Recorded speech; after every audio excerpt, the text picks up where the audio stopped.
Olá a todos, estamos aqui na nossa 15ª aula do curso de Física e Matemática.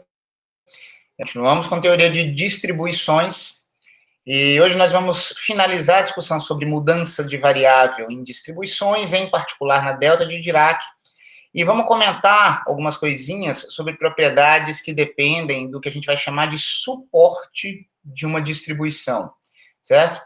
Que é diferente do suporte das funções teste, tá bom? Vamos lá.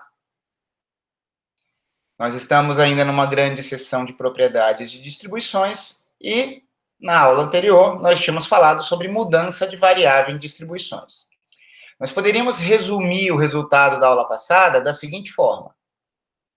Se nós tivermos uma relação, não para uma distribuição qualquer, mas especializada na delta, que é o que a gente costuma ver em física, onde nós temos delta, cujo argumento, quando a gente usa essa representação como se fosse uma função, a ser integrada, delta de f de x, quando a nossa função f é diferenciável no sentido usual, e inversível, tá? Nós podemos trocar delta de f de x por delta de x menos x0, onde x0 será a única raiz dessa nossa função. Nós precisamos que exista uma raiz e que ela seja única, tá bom? Sendo inversível, vai ser única, tá, pessoal? Mas eu podia imaginar uma exponencial que fosse inversível, mas não tivesse nem mesmo raiz. Tem que ter raiz. E, além disso, a derivada não pode se anular. A derivada não pode se anular naquela raiz. E nós vimos que nessas condições é como se nós efetivamente pudéssemos trocar a delta que aparece numa integração, e é uma delta de f de x, por essa expressão. Então, notem, isso é importante, porque essa delta aqui é muito mais simples, ela diz o ponto da função teste, onde nós devemos calcular a imagem, e mostra que é um fator de correção, tá? Nós vamos generalizar essa fórmula aqui para o caso de várias raízes, tá? A gente vai perceber que a inversibilidade pode ser contornada. Mas vamos lá. Ainda na aula passada, só percebam que a gente pode fazer uma adaptação que é muito útil na prática da física, que é, ao invés de nós termos a delta dependendo apenas de x na integração de uma h de x, de uma função teste, para gerar um escalar, nós podemos colocar ali um parâmetro, e a gente vai ter como resultado uma função, e não um escalar, tá? Então, nós vimos isso no que eu chamei de exemplo estendido da aula passada, que envolvia a teoria de probabilidade. Sendo bem explícito, a gente pode fazer isso aqui, ó. É só uma repetição da aula passada, mas aqui num sentido conceitual. O nosso argumento da delta, ao invés de ser f de x explicitamente, a gente pode dizer que é uma constante parâmetro, né, pessoal? Vai fazer o papel de uma variável depois. Mas em relação a x, é uma constante y menos g de x. Tudo isso faz o papel da f no resultado geral da nossa página anterior. Então, lá aparecia f' de x0, não é isso? Vejam que, em relação a x, o módulo de f' de x0 coincide com o módulo de g' de x0. Só que agora x0 não vai ser um número puro, que é uma raiz. Vai ser algo que anulou toda essa expressão, todo esse argumento. Então, na verdade, x0 passa a ser uma função de y, tá bom? Então, isso aqui é como se fosse um núcleo de integração efetivo, que substituirá esse, numa integral em x, e o resultado dependerá de y. Dependerá de y como? Mediante esse x0, que deixa de ser um número, como na página anterior, e passa a ser uma função de y, tá bom? Então, como eu disse, vocês podem provar esse resultado, basta identificar como f de x, sendo y menos g de x no resultado da página anterior. E se alguém estiver achando muito abstrato, veja as notas de aula da aula passada, quando eu trabalhei com probabilidade. Quem faz o papel de g de x lá é menos 1 sobre lambda log de x, quando eu conectei as distribuições uniforme e exponencial. Tá bom? Essa aqui faz o papel de g de x. Vocês devem se lembrar que aparecia lá naquele problema y mais 1 sobre lambda log de x. É o resultado dessa expressão aqui. Bom? Bom, vamos ao resultado novo. Agora, mesmo esse resultado novo, eu vou passar um pouco mais rapidamente, porque vocês vão perceber que ele é bem intuitivo. Se agora, pessoal, nós tivermos uma f dentro do argumento da delta, que seja diferenciável, no sentido usual, é uma função da qual eu preciso calcular derivadas. Só que ela não precisa mais agora ter um único zero. Pode ser que ela tenha múltiplos zeros. E claro que se ela tem múltiplos zeros, ela não é estritamente inversível. Pelo menos não em todo o seu domínio. A gente ainda vai poder definir uma delta por mudança de variável. Nem sempre é possível, tá? Não é qualquer mudança de variável que você faz numa delta, não é qualquer f que você joga lá dentro que vai gerar uma distribuição bem comportada. Mas isso será possível no caso de múltiplos zeros, desde que f' de x0 seja não nulo para todas as raízes. Estamos num caso agora de múltiplos zeros, ok? Em cada um deles, a derivada não poderá se anular. Então, olha só, eu estou dizendo que a derivada é diferente de zero para qualquer x0 pertencente a zf. O que é zf para mim? É o conjunto dos zeros da função f. É um nome para todos os escalares. Se vocês quiserem pensar em reais, vamos pensar em reais, né? Tudo bem, reais, tá aqui f de x igual a zero. Vamos ver qual é o resultado? Eu já vou falar o resultado antes de fazer qualquer elucubração teórica. O resultado, pessoal, é que a gente vai ter uma expressão igualzinha que a gente tinha antes, só que para cada um dos zeros da nossa f. Todos os caras que anulam o argumento da minha delta têm a capacidade de invocar o infinito da delta. Digamos assim, tá bom? A gente fazer uma brincadeira aqui. Então, simplesmente nós vamos superpor expressões como aquele para um caso de raiz única para todos os casos, tá bom? Claro, eu estou lançando o resultado aqui, mas eu vou falar alguma coisa sobre isso. Vamos só ver uma forma explícita, né, pessoal?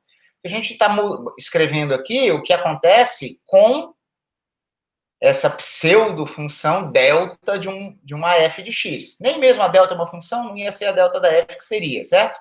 Lembrem-se que a gente está pensando que, efetivamente, a gente está preocupado em calcular uma integral de uma função teste.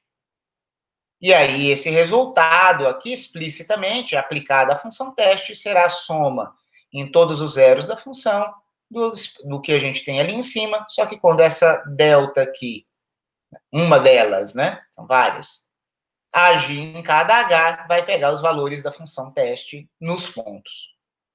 Tá bom? É uma forma compacta, essa é a forma em que a necessidade aparece na prática, muitas vezes. Tá bom? Então, tá bom. Eu digo que o resultado é simplesmente somar. Por quê? Eu vou ser rápido, porque além de ser intuitivo, a ideia tem algo a ver com o que a gente já trabalhou. Olha só. Quando nós estamos escrevendo uma integral como essa aqui de cima, a gente não está escrevendo os limites de integração, porque a gente já está pressupondo que é em toda a reta real. Tá? Então, aqui, explicitamente, eu coloquei toda a reta real. Pessoal, mas daquela nossa forma intuitiva, né? Delta não é função, mas ela não é um objeto que é zero, a não ser quando o seu argumento é nulo? Então, na prática, pessoal, nós não deveríamos, digamos assim, nos preocuparmos com todo o conteúdo da reta real. Bastaria que, em torno de cada zero da função f, que é o que anula o argumento da delta, nós puséssemos vizinhanças, pequenas vizinhanças, porque é só ali que há capacidade da delta de filtrar a função teste. E a gente faz isso, tá, com um epsilon pequeno o suficiente para que cada um desses intervalinhos de integração não pegue um no outro. Nós temos zeros isolados, tá bom, pessoal? Nós temos zeros isolados, não existe um contínuo de zeros aqui para essa nossa f, tá? E aí, basta a gente somar, então, pequenas regiões de integração em torno de cada um dos zeros da f, tá? Então, eu espero que vocês considerem isso aqui intuitivo, tá? Basta fazer um desenho. Então, aqui eu comento, epsilon zero é pequeno o suficiente para que você isole nesses intervalos, cada um dos zeros de f, digamos assim, cada uma das singularidades da sua delta, tá bom? Vamos ver um desenho para a gente ver o que acontece numa situação como essa? O desenho é esse aqui, ó. Pessoal, a nossa delta localizada em torno de um ponto x0, desculpem as notações ligeiramente diferentes para esses x0s aqui, tá? Eu deveria ter feito esse aqui mais curvado. Ó, mas uma delta de x menos x0, né? Digamos assim, tem um infinito aqui nesse ponto, simbolicamente falando, quer dizer que ele gosta de pegar o valor de uma função teste em um certo ponto, tá? Mas aqui eu não vou desenhar a função teste, aqui eu estou desenhando fora de uma delta a f de x, cuja composição, delta de f de x, a gente quer calcular. Eu disse que x0 para mim vai ser um zero da f, um dos zeros. Então, eu não sei o que acontece para lá e para cá, mas aqui eu sei que eu toco zero. E eu sei que eu corto realmente esse cara, no sentido que se eu vier de um lado do x0 como positivo, eu sei que do outro lado eu estou negativo. Porque eu já disse que eu vou querer exigir que a derivada no zero não seja nula. No zero, eu digo, num dos zeros de f. Tá bom? Tá? Então, olha só. Quando a gente está percebendo que basta a gente se importar com uma vizinhança do x0, mesmo que depois a f tivesse outros zeros, isso não importa. A minha f restrita a esse intervalo aqui pequeno, que é o que importa, porque é onde está o pulso da delta, ela será localmente bijetora e localmente inversível, certo? Note que se a derivada fosse nula, não. Ela poderia não ser inversível, poderia ter uma mini parábola aqui. Agora, como eu sei que a derivada nesse x0 é diferente de zero, eu sei que eu tenho uma inversibilidade, com certeza, nesse intervalinho pequeno que seja em torno de x0. Aí, olha só o que acontece. A f, eu exigi que ela fosse diferenciável. Então, a gente pode fazer um truncamento dela da seguinte forma. Para um epsilon suficientemente pequeno, é claro que a f de x é f de x0 mais x menos x0 vezes a derivada em x0. Notem que eu coloquei um aproximadamente aqui. Só que, além disso, f de x0 é zero, porque, por construção, eu estou dizendo que os x0s é um zero de f. Então, na prática, eu estou sendo... Isso aqui não é uma demonstração que um matemático gostaria, tá? Estritamente falando. Embora as ideias todas sejam precisas e os argumentos possam ser tornados precisos. Delta de f de x é, essencialmente, aproximadamente, delta de quem? F' de x0, x menos x0. Olhem esse resultado aqui, percebendo que isso aqui é zero. Então, na verdade, na variável x, nós estamos com uma delta linearizada. Pessoal, a gente está pegando essa vizinhança e exigindo que a f fosse diferenciável para efetivamente nós linearizarmos f dentro da delta. Quando está linearizada, vira só um fator de escala. E vocês devem se lembrar que quando você tem um fator de escala vezes o x de uma delta, o efeito disso é 1 sobre o seu módulo. Tá? Então, estou sendo um pouquinho rápido, de um jeito que um matemático não gostaria muito, mas a essência das ideias podem ter certeza que está correta. Então, em cada um dos zeros da função f, a nossa delta pode ser trocada dessa forma. Vou voltar para a página anterior. Então, aquilo ali valeu para um desses, vou somar em todos. Ótimo, vou somar em todos. O resultado é válido. Tá bom? Então, é bom entender o caso de um só e lembrar que quando você tem vários zeros para f, você vai somar em todos esses caras. Vamos ver um exemplo? Tá? Isso aparece na prática, tá, pessoal? Na prática da física. Então, ó, vamos fazer um probleminha aqui curioso, e só que o meu resultado vai dar uma função e não um escalar, tá? Eu vou introduzir um parâmetro também. Olha só, imagina, pessoal, que a gente tem uma partícula pontual fantasmagórica, e ela vai aparecer em algum momento, em algum ponto de uma circunferência de raio R. Ela vai se materializar. Isso não é muito físico, mas na verdade a gente está dizendo que temos uma fase aleatória ou estocástica. Poderia ser uma fase de uma função de onda em quântica, tá bom? Então, nós vamos escolher uma posição angular com alguma distribuição de probabilidade.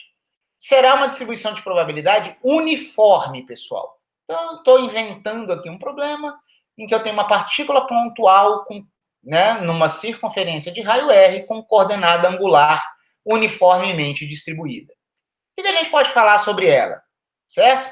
Eu quero falar o seguinte, tudo bem, eu estou dizendo que a coordenada angular de 0 a 2π é uniformemente distribuída. Que distribuição que é essa?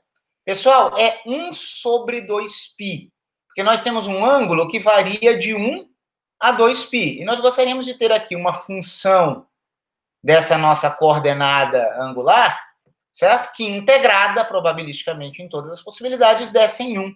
Só que ela é constante, ela precisa ser uma constante, porque eu estou querendo dizer que toda e qualquer posição angular é igualmente provável. Uma constante integrada em 2π para dar 1 tem que ser 1 sobre 2π. Bom? Só que a minha necessidade da delta vai surgir do seguinte: qual é a distribuição de x? O que é x? A gente escolhe um par de eixos aqui na nossa circunferência. Precisamos fazer isso para a gente estar definindo o φ. É um φ em relação a um certo ângulo. A gente pega aquele sentido anti-horário positivo a partir do eixo x positivo, como é usual, certo? Em trigonometria, quase tudo que a gente faz em física e matemática. E a gente tem uma abscissa x correspondente àquela posição angular. A minha pergunta é: qual é a distribuição das possíveis posições x, que são a abscissa, né? Que cada uma dessas posições será a abscissa da posição da nossa partícula. Pessoal, notem que x não será uniformemente distribuído. Embora cada posição angular dessa minha partícula pudesse se materializar aqui em qualquer lugar, isso seja uniforme, a distribuição em x não é. Então, eu usei a letra ρ com Fzão embaixo para designar a densidade de probabilidade da fase φ. Por isso que eu pus um F. Sugerir fase, sugerir φ, ângulo. E aqui eu vou ter uma outra densidade de probabilidade, que é, eu tenho um objeto estocástico, que é a posição x, a coordenada x da minha partícula quando ela tiver uma realização, certo? Eu usei duas letras aqui, porque isso é comum em probabilidade, a gente chama de x a variável aleatória, que é um objeto matemático abstrato. E x é um valor específico que ela pode manifestar. Eu quero saber qual é a densidade de probabilidade de cada x. Tá? Como que eu construo isso? De uma forma análoga da aula passada. Se eu não tivesse essa delta maluca que vocês estão vendo aqui agora, esqueçam ela no primeiro momento, eu teria o resultado 1, porque eu estaria coletando em todas as possíveis posições angulares uma massa probabilística dos possíveis ângulos, e o resultado seria 1, por normalização de uma probabilidade. Agora, assim como eu trabalhei num exemplo estendido na aula passada, aqui eu estou pegando esse problema com interpretação probabilística também, dizendo o seguinte: a minha variável aqui é φ, só que eu vou colocar aqui com a mão uma delta de Dirac de uma certa função f de φ. E é uma função f de φ que, quando ela se anular, nós vamos ter uma filtragem da delta para que a gente pegue não toda a massa probabilística dos ângulos, de todos os ângulos, mas apenas daqueles ângulos que contribuam para uma certa posição x. X igual a R cosseno φ, claro que é uma relação trigonométrica fundamental, inclusive no âmbito de ensino fundamental, quando a gente vê trigonometria de triângulos retângulos pela primeira vez. Certo, pessoal? Então, olha só a construção que a gente está fazendo aqui. Claro que eu pus uma constante aqui, que é o Rzão da circunferência, mas eu não vou chamá-lo de parâmetro, embora ele vá aparecer na resposta final, mas, na verdade, eu quero pensar como uma nova variável, como possível resultado de uma nova variável aleatória, o x. Esse x vai ser tratado como uma constante em relação a φ, mas como ele, e claro, o R, vão sobrar, porque a integração é apenas em φ, nós vamos ter algo que vai depender de x e de R, tá bom? Não tem problema, chame isso aqui de uma f de φ. Aí eu isolei aqui com esses pontilhados cálculos puramente matemáticos com essa f. Vamos lá, primeiro vamos achar os zeros dela. Zero igual a f de algum φ0. A raiz não é única, pessoal. Nós vamos ter um ângulo positivo e vamos ter um ângulo negativo que correspondem a... Igual isso aqui a zero, pessoal. Tá? E isola o φ. Vocês vão ver que o φ0 vai ser arco cosseno de x sobre r. Mas não apenas positivo, também negativo. Talvez esse aqui não seja o melhor desenho, mas note que, até porque eu marquei intervalos aqui, ó.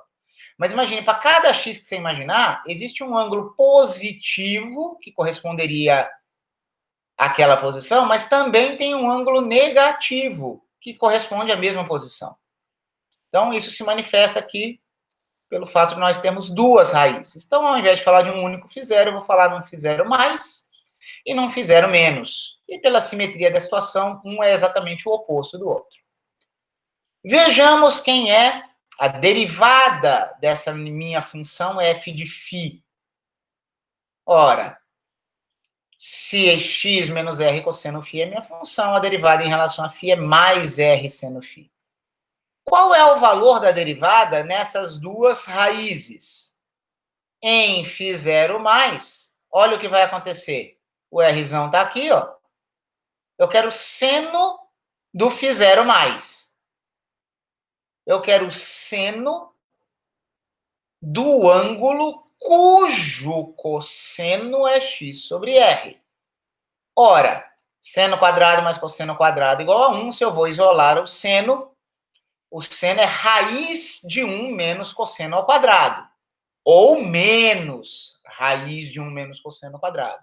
Então, é isso que vocês estão vendo aqui. Esse r fica aqui parado. Aqui vocês estão vendo mais raiz de 1 menos o quadrado do cosseno, certo? Do ângulo φ0 mais. E o f', a derivada no φ0 menos, será o oposto disso.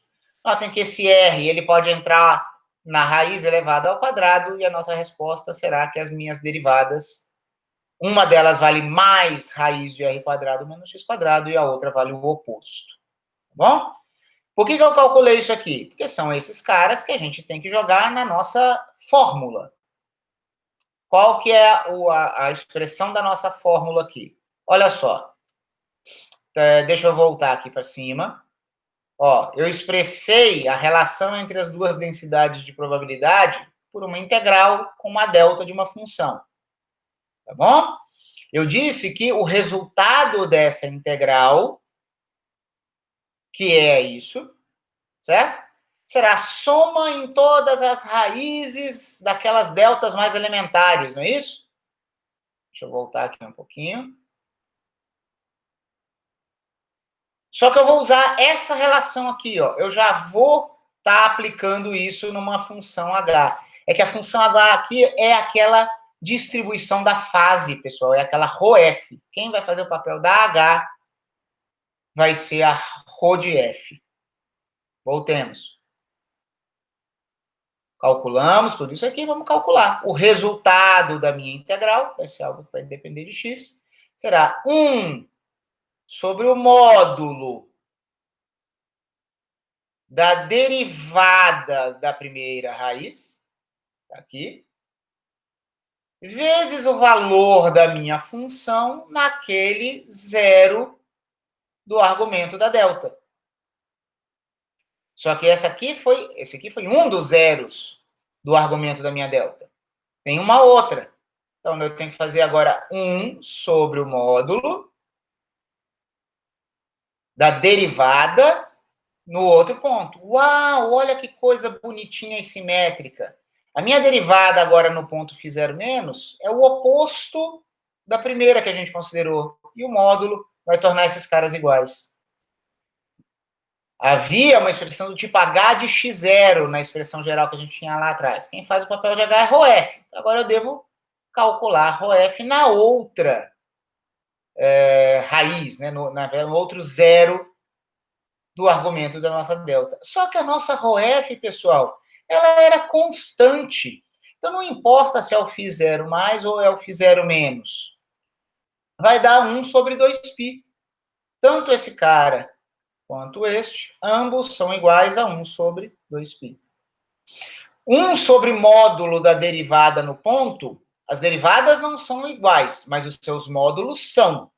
Então, esses caras aqui também são iguais. É 1 sobre raiz. Um termo mais outro, 2 termos. Então, esse fator 2 simplesmente está dizendo que essa primeira parcela é igual a essa aqui. Isso veio da simetria do problema. Então, a nossa resposta é ρ de x é 1 sobre π, 1 sobre raiz de r quadrado menos x quadrado. Então, notem, nós partimos de ângulos uniformes e chegamos a uma distribuição de probabilidade para x altamente não linear. Pessoal, uma densidade de probabilidade não é uma probabilidade.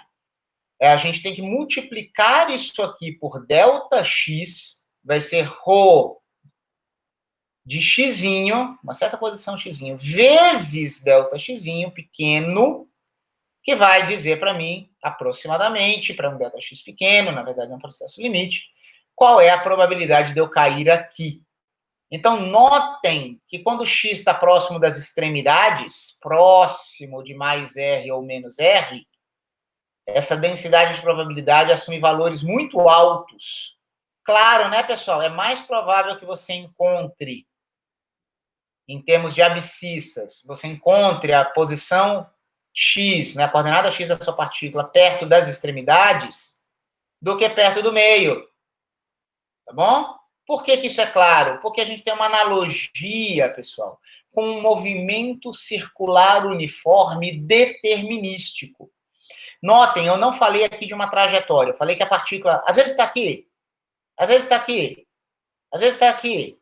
Só que se toda a posição angular é igualmente provável, em termos de visitação, a gente vai ter a gente vai ter algo parecido com um movimento circular uniforme nessa circunferência. Não importa de qual velocidade angular. Mas nota que quando a gente faz isso, a gente está tratando cada posição angular, em algum sentido, uniforme, embora a linguagem agora seja completamente determinística. Se vocês acharem que isso aqui é válido, haveria uma intuição. Ora, eu estou andando muito na vertical aqui e aqui.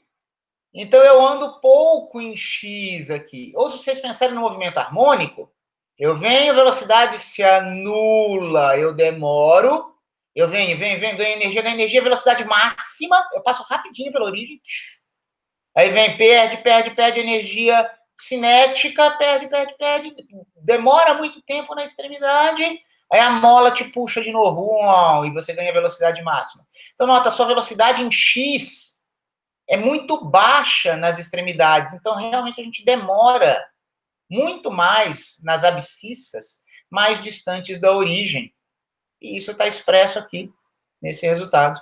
A nossa probabilidade, a densidade de probabilidade, fica maior perto de mais ou menos R. Tá? Inclusive, esse resultado poderia ter sido obtido, de certa forma, com um tratamento puramente determinístico. É que aí eu não usaria a delta, tá? Mas só se alguém quiser parar para pensar, eu não vou falar muito aqui, ó, mas o tempo, a proporção do meu tempo em que eu fico numa certa posição X é uma interpretação de média, né? Tempo médio que eu fico, uma interpretação probabilística dessa probabilidade. Pessoal, imaginem a extensão da circunferência em que você estaria em posições angulares que corresponderiam a um certo ΔX. Notem que você tem dois trechos de circunferência. Se você tivesse no MCU determinístico aqui, se você estiver nesse trecho ou nesse trecho, você teria a abscissa correspondente a um intervalo de um ponto pré-estabelecido. Tá? Ora, mas se o meu movimento tem velocidade angular constante, é um MCU, mas não importa a velocidade angular, todo e qualquer trecho desse movimento aqui na periferia tem em si investido a mesma fração de tempo, ou, em outras palavras, trechos iguais, tempos iguais. Então, basta a gente comparar a extensão dos trechos que correspondem ao x que eu quero, ou ao ΔX que eu quero, em torno de um x, que é 2 vezes ΔS, pelo todo. Se vocês fizerem essa conta aqui e verificarem, eu não vou investir mais tempo nisso, isso aqui fica para vocês verificarem, vocês vão ver que essa fração dos meus comprimentos vai corresponder à mesma interpretação probabilística. Bom? Beleza. Isso é um problema que aparece, por exemplo, no livro do Reif, de Física e Estatística, quando está falando para a gente lidar com distribuições de probabilidade. Tá? Essa é a minha interpretação determinística, eu fui um pouco rápido aqui, mas vejam que qualquer fator 2 ou módulos, tudo vem do formalismo da delta, tá? Foi bom eu fazer esse desenho, mas vocês teriam sido capazes de chegar no resultado sem fazer desenho nenhum. Você pega isso aqui, faz as contas, o desenho não foi importante para nada, tá? E chegariam nessa resposta. Bom, agora o que eu vou falar aqui, para a gente fechar a aula, é algo muito pouco prático, no sentido que vocês não vão aprender a calcular nada novo, mas eu considero conceitualmente muito importante. Então, são algumas páginas aqui, eu vou tentar resumir esses argumentos quando der, mas é para não ensinar nenhum cálculo novo para vocês, mas é algo interessante, eu acho. Professor, eu já sabia trabalhar com a delta. Eu integro a delta vezes uma função e eu pego o valor da função no ponto onde está o infinito da delta. Já sei fazer. Aí você veio agora, professor, e disse que essa sua delta é só uma de várias distribuições. E essas distribuições têm que engolir funções teste, professor. E essas funções teste são esquisitas, porque elas são sem infinito, numa região, e depois elas têm que chapar em zero. As funções que eu quero, nas quais eu quero aplicar a delta, elas não ficam chapadas em zero. Eu não posso aplicar a delta em uma função qualquer? Essa é uma pergunta digna. A gente não se preocupa com essa história de funções teste nos tratamentos iniciais de física, mas eu falei que a gente tem que se preocupar. Então, eu resumia essa situação da seguinte forma: qualquer físico escreveria que integral de delta de x cosseno de x daria 1, porque o infinito da delta está na origem, cosseno da origem, cosseno de zero vale 1. Então, vou dizer que isso aqui vale 1. O problema, pessoal, é que o cosseno não é uma função teste. Nem mesmo existe limite do cosseno indo para menos infinito ou para mais infinito, que dirá anular-se exatamente. Ela não é uma função teste. E isso aqui seria só um símbolo para distribuição delta agindo na função cosseno. Isso faz sentido? Pessoal, esse resultado é válido, mas vocês vão ver que, surpreendentemente, a gente precisa de algumas páginas para explicar. Mas eu quero que vocês percebam o problema. Se vocês acreditam no que eu falei, que distribuições devem agir em funções teste, vocês deveriam ter toda a dúvida do mundo sobre como agir numa situação como essa. Tá bom? Então, eu vou falar de algo aqui interessante. Eu disse que vocês não vão aprender nada novo, mas, na verdade, vocês vão aprender a detectar problemas.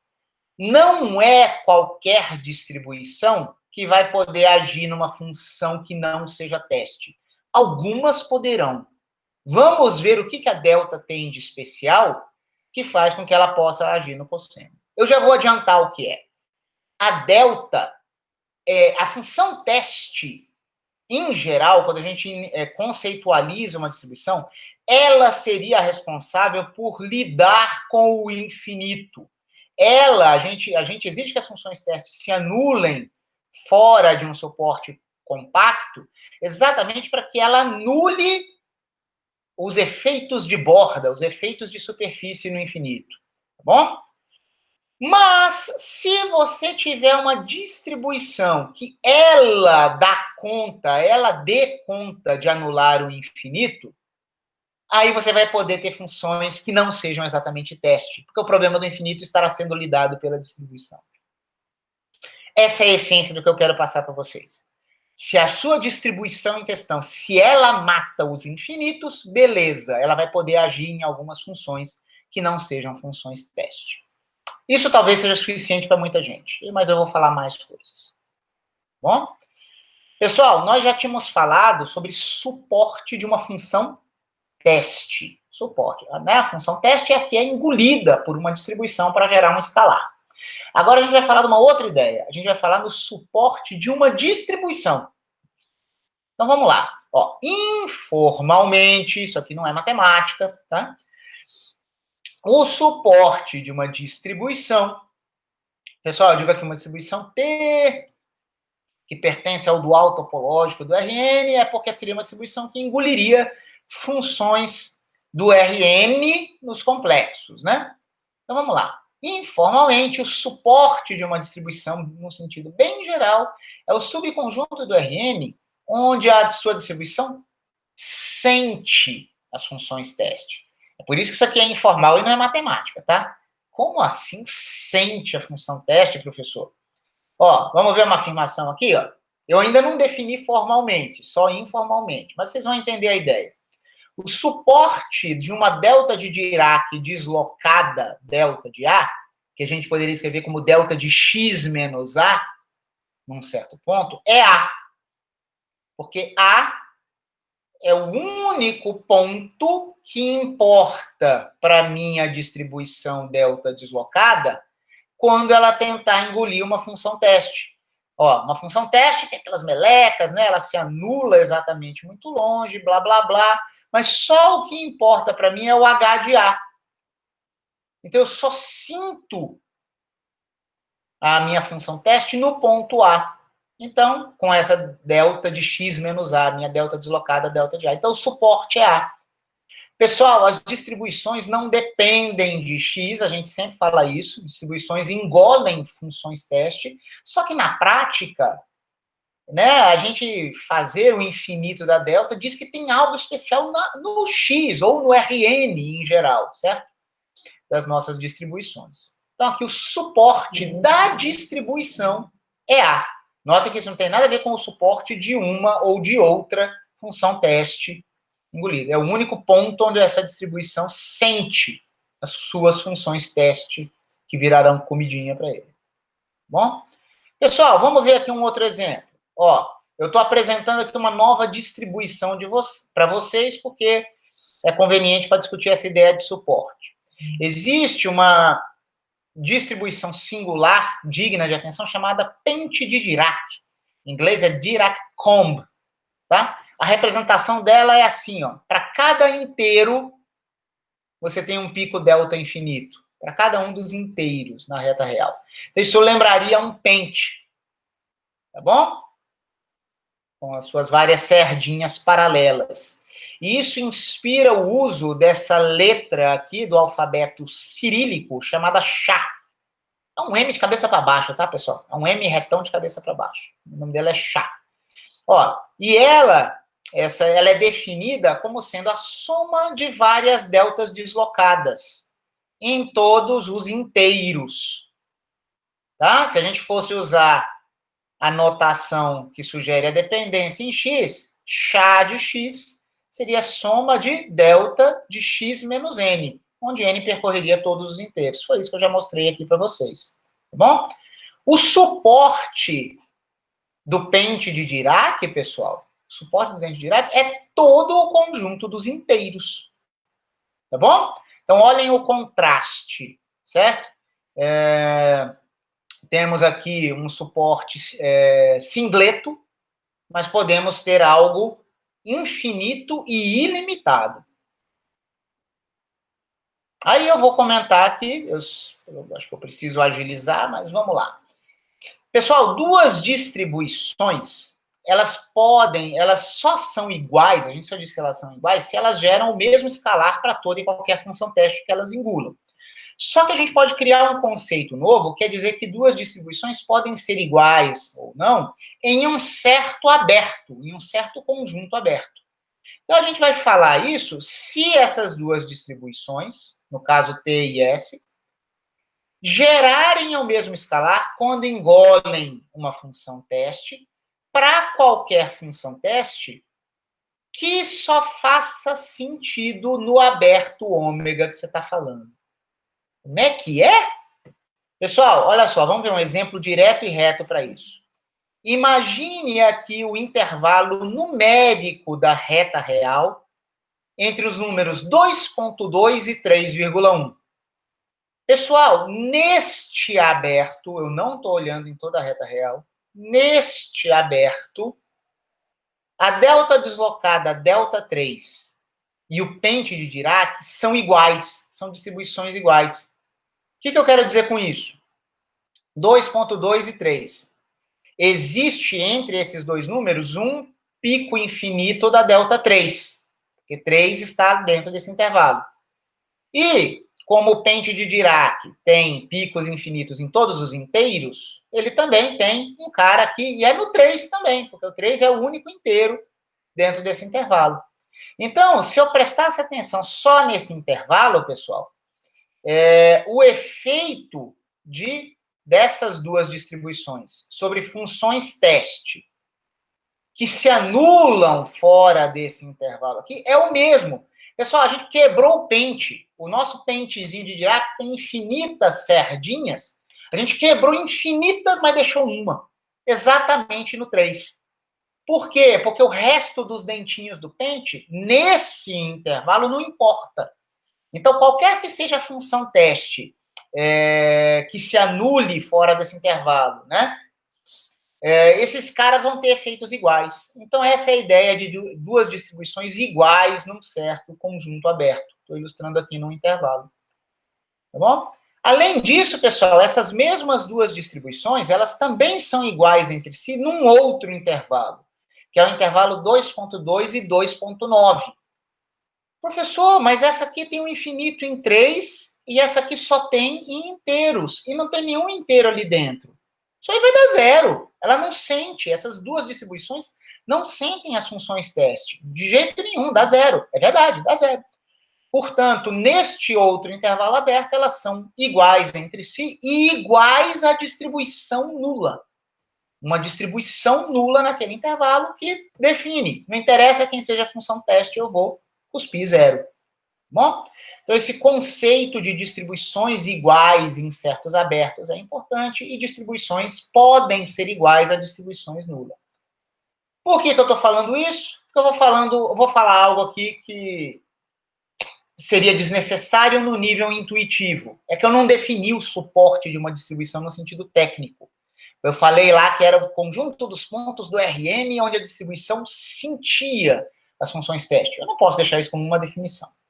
Então, tecnicamente, o suporte de uma distribuição será o quê?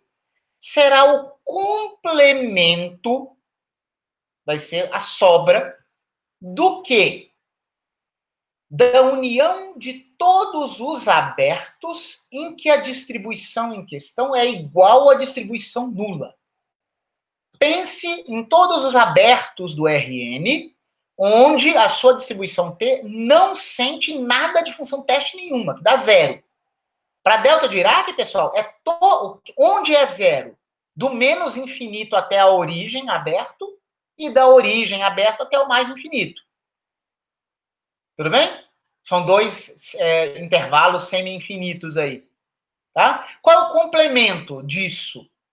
A origem para delta de Dirac simples.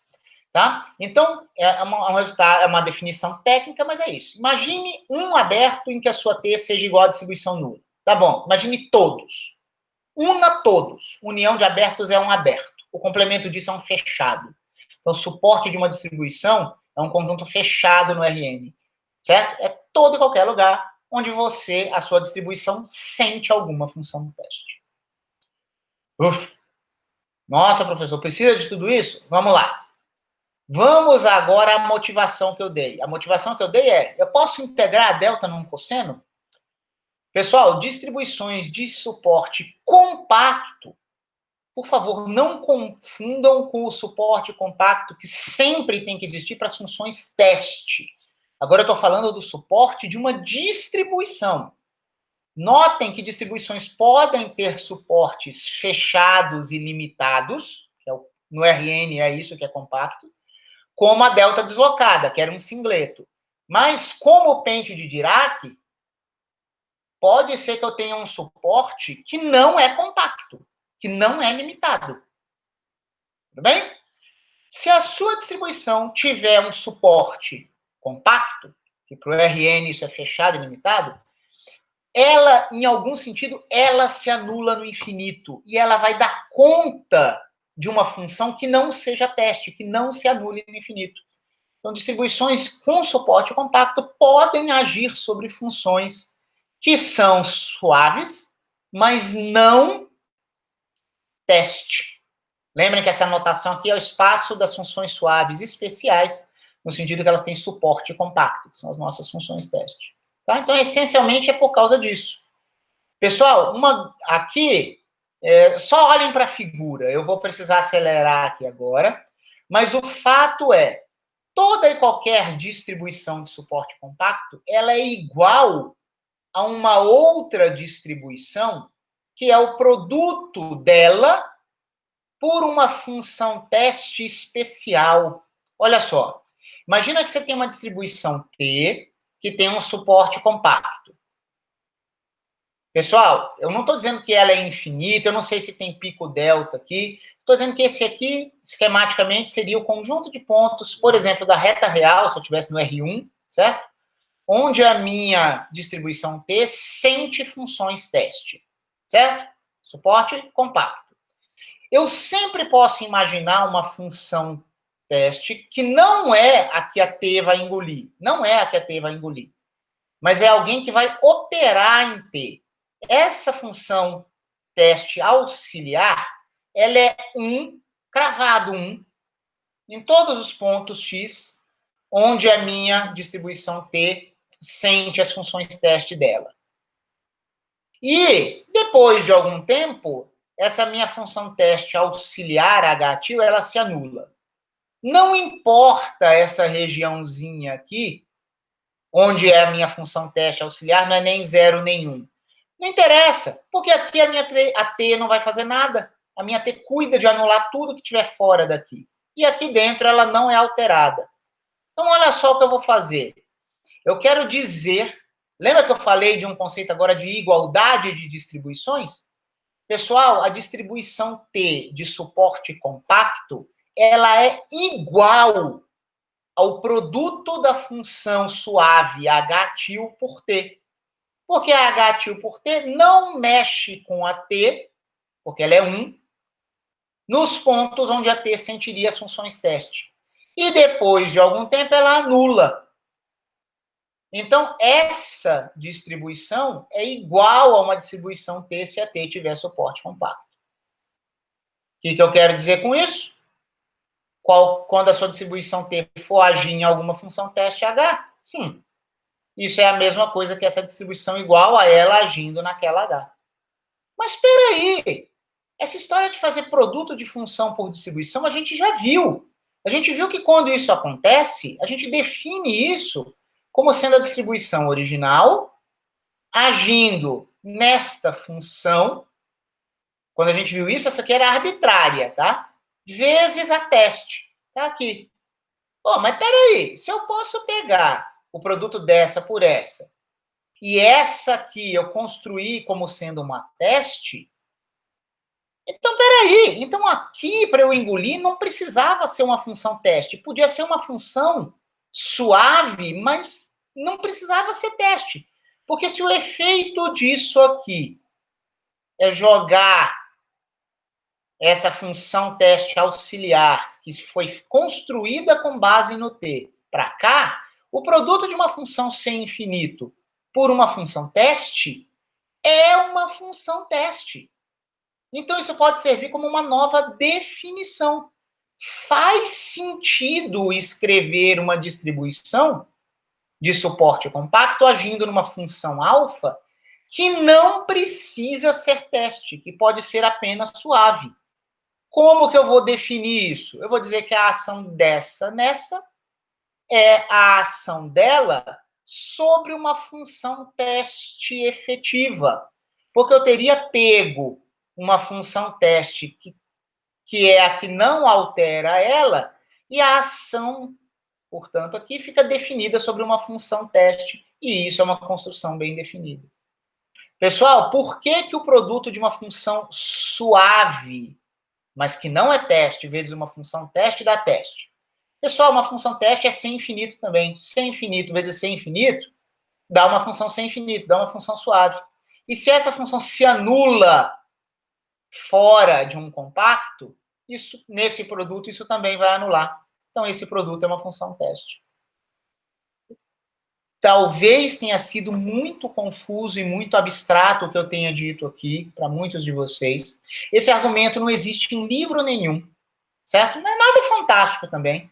Mas eu nunca vi, quando você tem livros que falam mais da matemática de distribuições, eu nunca vi ninguém tentando conciliar isso com a prática cotidiana do físico para autorizar distribuições a agirem em funções que não sejam teste. Repito, a gente introduz a matemática e não fazia sentido uma operação como essa. Agora faz. Num sentido bem informal, o suporte compacto de uma delta lida com o infinito. Então, na prática, não é o cosseno, mas seria o cosseno vezes uma função teste que se anula fora dos pontos onde a distribuição em questão sente. Então, funciona e faz sentido. Qual é o cuidado que você tem que tomar? Será que eu posso aplicar o pente de Dirac numa função cosseno que não é teste? Não, porque o pente de Dirac não tem suporte compacto. Mas sempre que você tiver expressões do tipo delta vezes uma função sem infinito que não seja teste, você pode filtrar no ponto. Os físicos estão autorizados a fazer o que faziam, porque uma delta pura e simplesmente tem suporte compacto. Então, beleza, siga a sua vida. Você vai fazer as contas do jeito que você fazia, só que agora você sabe que não há contradições essenciais. Eu imagino que vocês tenham dúvidas, principalmente com essa minha argumentação final. Vamos resolver isso na sessão de perguntas, tá bom? Vou encerrar a gravação, era isso que eu tinha para falar hoje.